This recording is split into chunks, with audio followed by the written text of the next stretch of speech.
we're almost finished stripping the topsoil off of where the dam wall and dugout are going to be built. And I'd like to walk you guys through some of the strategy behind how we're going about doing this.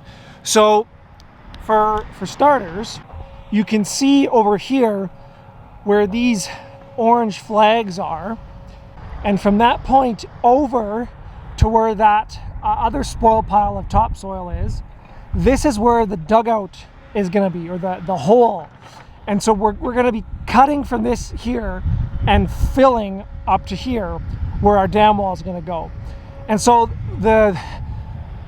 in terms of how I decided, how to do all this stuff, this is where the planning that we did earlier on Google Earth Pro was really helpful, because it allowed me to see where, the existing topography and be able to figure, okay, where's the optimal point to hold water in the landscape, but also how can I build this in a way that it's going to be really efficient for my earth mover here to do all this work. Because and I've done this before, if you don't build, if you don't design your earthworks properly, you can have to move earth 2, 3, 4 times before it gets to its final location.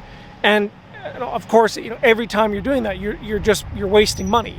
And so when I was designing this particular layout, I was consulting with my earth mover, and I've also done this in the past, so I know kind of what the optimal reach for these machines are, because every single one of them only has, right there, you can see he's that's as far as he can reach out with. On that machine, it's about 35 feet is as far as he can reach. So that number, I was able to take that and figure, okay, well, I'm going to make my dugout 40 feet wide, and then, okay, well, then I have to figure out what are my side slopes going to be. Well, and then this is where the other tool that I use a lot is a tool called it's a Alberta Agriculture Dugout Volume Calculator, which allows you to put the length, the width, the depth, and the side slopes and end slopes of your particular dugout that you're going to be building, and then you can use that to estimate the volume of water that it'll hold. But it also is telling you what the volume of earth you have to move to be able to get that much water storage capacity. And so then I use another tool which is called Google SketchUp, and all these are free tools. So Google Earth Pro, a dugout calculator, and Google SketchUp. And these 3 tools allow me to, along with just some basic understanding of how this particular earth machine works, what its maximum reach is, and what its optimal reach is.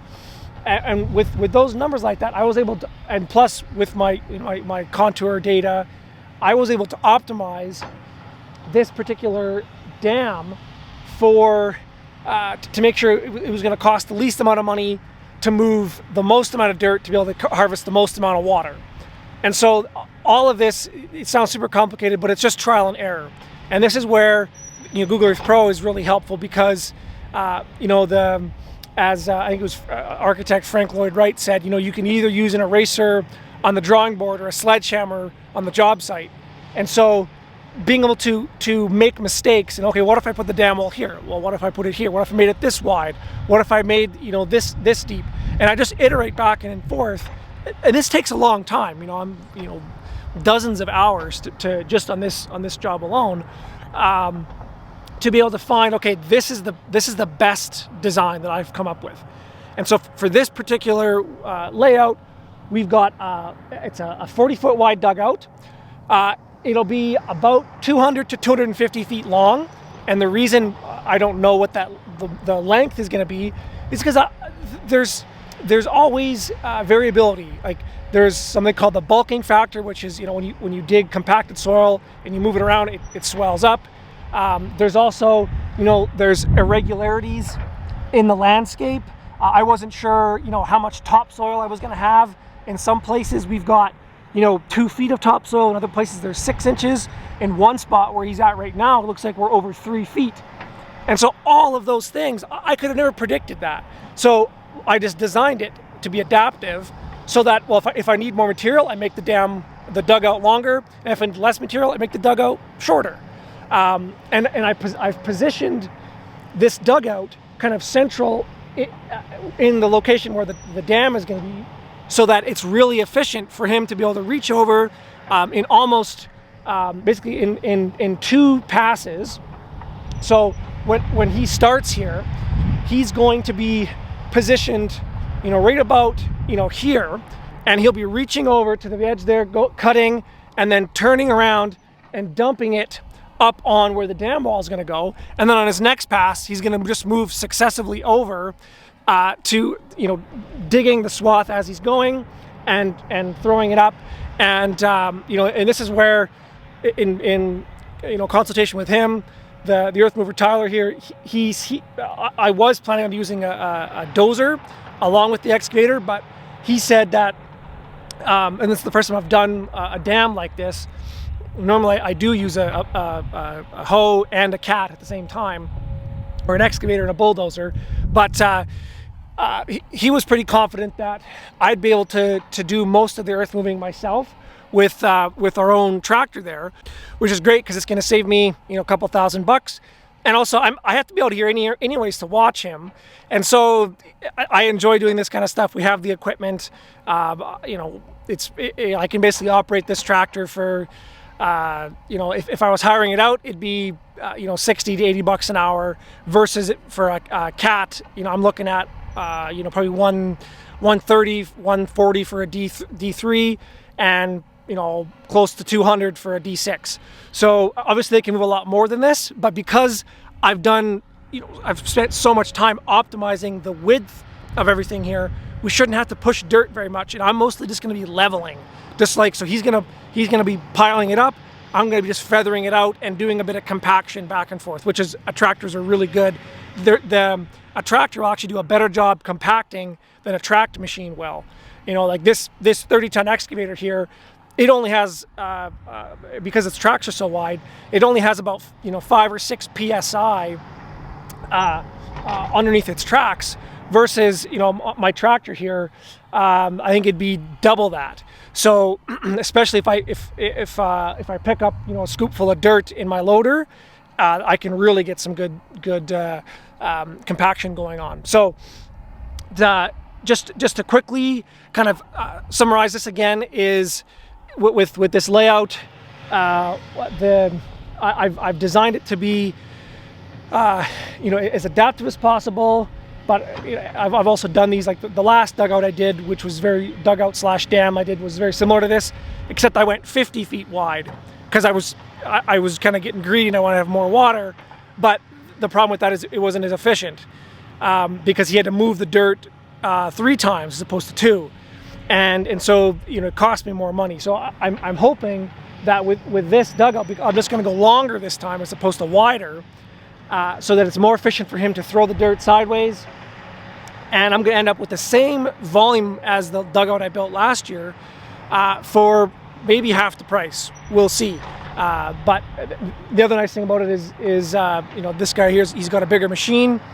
This is like a 33-ton versus a 20-ton that I used last year.